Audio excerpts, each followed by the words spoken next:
All right, an actual up-to-date tier list after Joel Embiid dropped, and now there's even better centers in the game. We're going to do an updated tier list, guys. So first, we got Wiggins. He's going to be more of an A- tier. We're just going to throw Miller and Johnson in C tier. I don't think they've changed much. DeRozan's still going to be in D tier. Giannis is still one of the best defenders in the game. Lacks in the mid-range, can't hit threes. He's going to go in A tier because of his defense is so good, and his dunking is also very good. Clarkson, I feel like, just the worst version of SGA, so he's still B+ tier, which is still pretty good. He's still usable for a while, but in those top-end ranked games, you're definitely going to want to use SGA instead. Thompson is a decent alternative to Curry. His ultimate's okay. He has a nice little fadeaway 3 type thing, which is really good. He excels with like a Jokic or something like that. B, we're going to have Zion. He's really good at defending, but I mean, you can't have him above or on the same tier as Giannis because he does what Giannis does, just Giannis does it even better. So next up, we're grabbing PG, which is definitely really high in the rankings. I would say he's right around that A tier. Very versatile, good at basically everything, has great movement, can hit threes. His ultimate's pretty strong.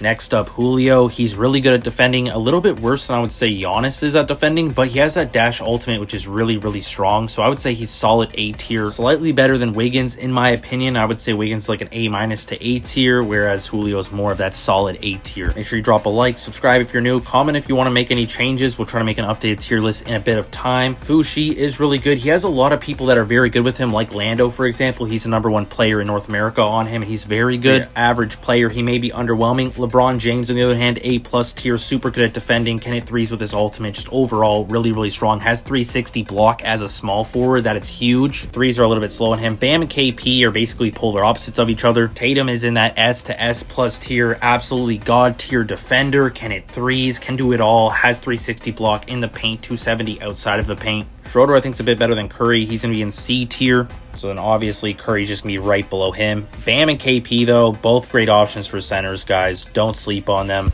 Really great for free-to-play players, but if you're playing a Gasol or Embiid, you're just going to end up getting beaten out a lot. Russell Westbrook, I mean, B tier. He's pretty good at dunking and stuff. He's good at defending, but I mean, hey, we got Chris Paul up next. Also a little bit underwhelming, but he is good at defending. He can't really hit mid-range shots that great because it's a little bit slow. If he's wide open, he can hit the shot, but it's just kind of slow, so it's hard to get that space to actually get open if you have the ball. So you're more off-ball, just trying to steal stuff. Capella in that A- tier with KP and Bam, basically all tied. I think they all perform on like the same tier, but Embiid is just a step above all 3 of those centers. He's going to be right there with Gasol head-to-head, either or. If you choose one or the other, depending on your play style, I think they're both perfect picks. I feel like you can't go wrong with Embiid, Tatum, or Gasol, and you can run Joel Embiid and Tatum, or Tatum and Gasol. It's just really up to you. I think both of them are really, really strong. Jokic is S tier with a Curry, but if he plays with like an SGA, for example, he's not an S tier just because he excels with screening people. His box outs are really good. That's one main thing he has going for him.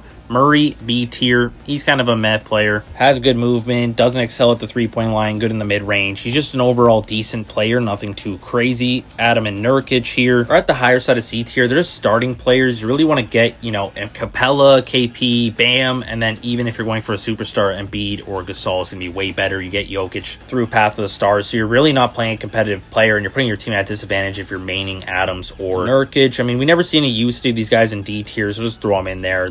No one really uses them. They're not that great. They don't really have a great package. KD's in that A+ tier with Jokic, LeBron, Giannis. I mean, he's great overall. Super good wing. Very versatile. Can hit threes. His ultimate's strong. He can be very hard to defend. You can't defend him one-on-one if you're playing a good KD. Curry overall with good screens and a good center is going to be the best player in the game. He just is a little bit hard to play solo. You need a lot of talents on him as well. So he has the highest ceiling. Kuminga's a really good option if you're just starting out. You can't get Giannis yet, but he can also hit threes, which is pretty, underrated. The only other power forward I can think of that can consistently hit threes is Tatum, but Kuminga's is just super slow. That's why he's in B tier. Booker, I also think, is in that B tier range. He's really good at shooting threes, but he just can't really get open that well. His drives aren't very good. He's very predictable, so he's easy to guard. You need really good screens, like a really good Jokic to even make him usable in high tier comp games. Now with the likes of Embiid being out, centers being so strong, people dialing in on using Tatum more often, I feel like Doncic just kind of falls down a little bit into that A+